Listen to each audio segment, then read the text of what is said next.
തെരഞ്ഞെടുപ്പുകളെ ജയിപ്പിക്കുന്നത് ഈ പറഞ്ഞ പോലെ പ്രത്യയശാസ്ത്രത്തിൻ്റെ ബലം കൊണ്ടോ അല്ലെങ്കിൽ കാഴ്ചപ്പാടിൻ്റെ ബലം കൊണ്ടോ അവർ കേരളത്തിന് വാഗ്ദാനം ചെയ്യുന്ന വലിയ വലിയ കാര്യങ്ങളുടെ അടിസ്ഥാനത്തിലൊന്നും അല്ലല്ലോ.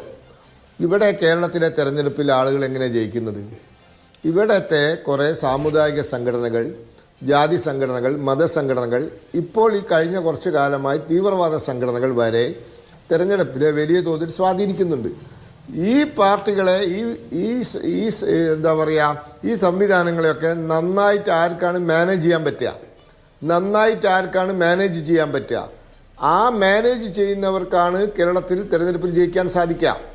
ഇപ്പോൾ 2021 UDF-ന് വീണ്ടും അധികാരം ലഭിക്കാതിരിക്കാൻ, അല്ലെങ്കിൽ LDF തന്നെ വീണ്ടും അധികാരത്തിൽ വരാനുണ്ടായ ഒരു കാരണം LDF ഈ വക സംവിധാനങ്ങളെയൊക്കെ നന്നായി മാനേജ് ചെയ്തുകൊണ്ടതാണ്. കേരളത്തിലെ മുസ്ലിം സംഘടനകളെ എനിക്കത് പറയുന്നതിന് യാതൊരു മടിയില്ല. ജമാഅത്തെ ഇസ്ലാമിയെ, SDPI ഇങ്ങനത്തെ സംഘടനകളെയൊക്കെ നന്നായി മാനേജ് ചെയ്തത് LDF ആണ്. അതാണ് അവർക്ക് ഈ കഴിഞ്ഞ നിയമസഭാ തെരഞ്ഞെടുപ്പിൽ വീണ്ടും അധികാരത്തിൽ വരാൻ സാധിച്ചത്. ഈ പറഞ്ഞ പാർട്ടികൾ UDF അനുകൂല സമീപനമാണ് സ്വീകരിച്ചത്. അതെ, അതുകൊണ്ടാണ് 2019 ലോക്സഭാ തെരഞ്ഞെടുപ്പിലും 2024 ലോക്സഭാ തെരഞ്ഞെടുപ്പിലും UDF-ന് കൂടുതൽ സീറ്റ് കിട്ടാൻ കാരണം. ഇപ്പം ഇതൊക്കെ ഈ ആൾക്കാരൊക്കെ തന്നെ വിളിച്ചു പറഞ്ഞല്ലോ. ഈ സംഘടനകളുടെ ആൾക്കാർ തന്നെ പത്രസമ്മേളനം നടത്തി വിളിച്ചു പറഞ്ഞല്ലോ, ഞങ്ങളോട് ഇന്നെന്ന തെരഞ്ഞെടുപ്പിൽ പിന്തുണ ചോദിച്ചിട്ടുണ്ട്, ഞങ്ങൾ കൊടുത്തിട്ടുണ്ട് എന്ന്. ഇവർക്കാർക്കും നിഷേധിക്കാനൊന്നും പറ്റില്ല.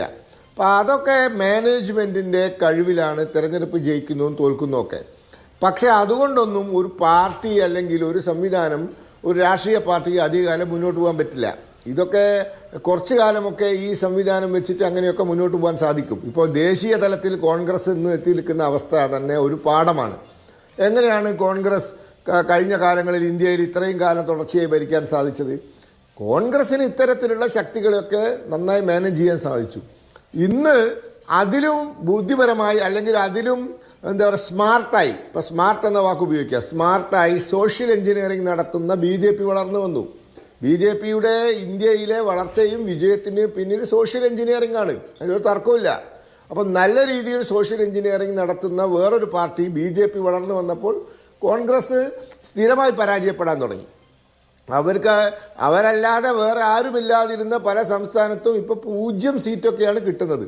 അപ്പോൾ ഇത് മാനേജ്മെൻറ്റിന് എലക്ഷൻ ജയിക്കുന്നതും തോൽക്കുന്നതും better manager, who is the better manager, he wins, അതാണ്.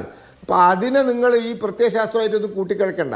പക്ഷേ ഈ ആൾക്കാരൊക്കെ മാനേജ് ചെയ്ത് ഈ ആൾക്കാരുടെയൊക്കെ പിന്തുണ കൊണ്ട് എത്ര കാലം മുന്നോട്ട് പോകാൻ സാധിക്കുമെന്നുള്ളതാണ് പ്രശ്നം. അങ്ങനെ കൊണ്ടുപോകാൻ ശേഷിയുള്ള നേതാക്കന്മാരും സംവിധാനങ്ങളും ഒക്കെ ഉള്ളപ്പോൾ അത് മുന്നോട്ട് പോകും. ഇന്ദിരാഗാന്ധിക്ക് സാധിച്ചിരുന്നു, ഒരു പരിധിവരെ നരസിംഹറാവുവിന് സാധിച്ചിരുന്നു, രാജീവ് ഗാന്ധിക്ക് സാധിച്ചിരുന്നു. ഇപ്പോൾ കോൺഗ്രസിന് നേതൃത്വം കൊടുക്കുന്നവർക്ക് അതൊന്നും സാധിക്കുന്നില്ല. അവരതിൻ്റെ ശേഷിയും കഴിവുമില്ലാത്ത ആൾക്കാരാണ്. ആ കൂട്ടത്തിൽ ശേഷിയും കഴിവുള്ള ശരത് പവാർ വന്ധ്യവയോധകനായി ഏതാണ്ട് രാഷ്ട്രീയത്തിന് ഔട്ടാവാനായി. അപ്പോൾ അതുകൊണ്ടാണ് കോൺഗ്രസിന് പരാജയം സംഭവിച്ചത്.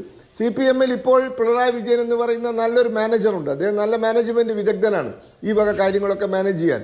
അതുകൊണ്ട് അദ്ദേഹത്തിൻ്റെ നേതൃത്വം ഉള്ളിടത്തോളം കാലം ഇതൊക്കെ നന്നായി മാനേജ് ചെയ്യാൻ സാധിക്കും. അതിനുശേഷം നമുക്ക് കണ്ടറിയേണ്ടതാണ്.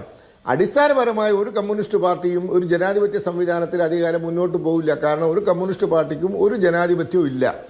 ഞാനിപ്പോൾ PSN ഇവിടെ വലിയ വർത്തമാനമൊക്കെ പറഞ്ഞു. ഞാൻ ചോദിക്കട്ടെ, നിങ്ങൾ ആഗോളതലമൊക്കെ പറയണ്ടല്ലോ, ആരായിരുന്നു സോവിയറ്റ് യൂണിയനിലെ പ്രതിപക്ഷ നേതാവ്? ഞാനൊന്നും ആരെ കേട്ടിട്ടില്ല. ആരായിരുന്നു പോളണ്ടിലെയും ഹംഗറിയിലെയും കിഴക്കൻ ജർമ്മനിയിലെയൊക്കെ പ്രതിപക്ഷ നേതാവ്? ആരാണ് ഇപ്പോൾ ചൈനയിലെ പ്രതിപക്ഷ നേതാവ്, ക്യൂബയിലെ പ്രതിപക്ഷ നേതാവ്? പിന്നെ അമ്മാവനെ കൊന്ന് മുതലൊക്കെ ഇട്ട് കൊടുക്കുന്നൊരു വിദ്വാനുണ്ടല്ലോ, North Korean President Kim Jong Un. അവിടെ പിന്നെ പ്രതിപക്ഷ ശബ്ദത്തിന് പോലും പ്രസക്തിയില്ലല്ലോ. നിങ്ങൾ കമ്മ്യൂണിസ്റ്റുകാർക്ക് മൾട്ടി പാർട്ടി സിസ്റ്റത്തിലോ ജനാധിപത്യത്തിലോ എതിരഭിപ്രായത്തിലോ ഒന്നും താല്പര്യമില്ല. അതൊന്നും നിങ്ങൾ വെച്ച് പൊറുപ്പിക്കുകയില്ല. ഇവിടെ അത് ചിലവാകാത്തത് കൊണ്ടാണ് ഇത് ഇത്രയും കാലം മുന്നോട്ട് പോയത്. ഇനിയിപ്പോൾ ഒരു കാര്യം കൂടി ഞാൻ പറയാം. 97-ൽ ബുദ്ധദേവ് ഭട്ടാചാര്യ എന്ന് പറയുന്ന ആഭ്യന്തര വകുപ്പ് മന്ത്രി പശ്ചിമ ബംഗാൾ അസംബ്ലിയിൽ ചോദ്യത്തിന് ഉത്തരമായി പറഞ്ഞിട്ടുണ്ട്. അതായത് 74-ന് ശേഷം പശ്ചിമ ബംഗാളിലെ രാഷ്ട്രീയ അക്രമങ്ങളിൽ മരിച്ചത് 55,000 ആൾക്കാരാണ്. 55,000 പശ്ചിമ ബംഗാളിൽ രാഷ്ട്രീയ അക്രമങ്ങളിൽ മരണപ്പെട്ട സംഖ്യ 997 നിയമസഭയിൽ പശ്ചിമ ബംഗാൾ നിയമസഭയിൽ അന്നത്തെ ആഭ്യന്തര വകുപ്പ് മന്ത്രിയായിരുന്ന പിന്നീട് മുഖ്യമന്ത്രിയായ ബുദ്ധദേവ് ഭട്ടാചാര്യ പറഞ്ഞത് 55,000 ആണ്. 55,000. ഇപ്പോൾ കണ്ണൂരിലൊക്കെ നടന്ന അക്രമമാണോ ആ കണക്കിൽ? അപ്പോൾ ബേസിക്കലി നിങ്ങൾ എതിരെ അഭിപ്രായമൊന്നും വെച്ച് പൊറുപ്പിക്കാറില്ല. ഇവിടെ അത് നടക്കാത്തത് കൊണ്ടാണ്. കുറേ കാലം നിങ്ങൾ ഇതൊക്കെ ചെയ്തിട്ടുണ്ട്. ഇപ്പോൾ അതൊന്നും നടക്കാത്ത ഒരു സാഹചര്യമുള്ളത് കൊണ്ട്, അത് സാധിക്കാത്ത ഒരു സാഹചര്യത്തിൽ നിങ്ങൾ പ്രതിപക്ഷത്തെ സഹിക്കുകയാണ്. ബംഗാളിൽ നിങ്ങൾ ഇല്ലാണ്ടാക്കാൻ നോക്കിയിരുന്നു, അതൊന്നും നടന്നില്ല. ഇപ്പം നിങ്ങൾ സഹിക്കുകയാണ്. കാരണം ഇന്ത്യയിൽ സഹിച്ചേ പറ്റൂ പ്രതിപക്ഷത്തെ, എതിരഭിപ്രായത്തെ. അതുകൊണ്ട് വലിയ വർത്താനമൊന്നും പറയണ്ട, ആഗോളവും മനുഷ്യ സ്നേഹമൊന്നും പറയണ്ട. അങ്ങനെയൊക്കെ പറഞ്ഞാൽ പല ചോദ്യങ്ങളും ചോദിക്കേണ്ടി വരും. സ്റ്റാലിൻ കൊന്നു കുഴിച്ചു മൂടിയ ആൾക്കാരെയും പോൾപോട്ട് കൊന്നു കുഴിച്ചു മൂടിയ ആൾക്കാരെ പറ്റിയൊക്കെ ചോദിക്കേണ്ടി വരും. അതുകൊണ്ട് അങ്ങോട്ടൊന്നും പോണ്ട. ഇമ്രി നാഗിയെ കൊന്നിട്ട് ആളുകൾ മൺപാത്രം ഉണ്ടാക്കാൻ മണ്ണെടുക്കുന്ന സ്ഥലത്ത് കൊണ്ടുപോയി കുഴിച്ചിട്ടുന്ന ഹംഗറിയിൽ. എന്താ വെച്ചാൽ പിന്നെ ആ ശവശരീരത്തും അത് ദ്രവിച്ചു പോയ മണ്ണ് പോലും കിട്ടരുത്, അത് മൺപാത്രം ഉണ്ടാക്കി പോകണം എന്നുള്ളത് കൊണ്ട്. പഴയ കഥയൊന്നും പറയിപ്പിക്കണ്ട. അതുകൊണ്ട് കമ്മ്യൂണിസത്തെ ഒന്നും പാടി പുറത്തൊന്നും വേണ്ട. അതൊക്കെ നമ്മളൊക്കെ പുസ്തകം വായിക്കുന്നവരാണ്, നമ്മളൊക്കെ ഈ ലോകത്ത് ജീവിക്കുന്നവരാണ്, ഇതൊക്കെ മനസ്സിലാക്കിയവരാണ്. അതുകൊണ്ട് എന്താ പറയാ, ഇന്നെവിറ്റബിൾ എന്താണ് തകർച്ച അത് കാത്തിരിക്കുകയാണ് കേരളത്തിലും. അത് അല്പ വർഷത്തിനുള്ളിൽ സംഭവിക്കും.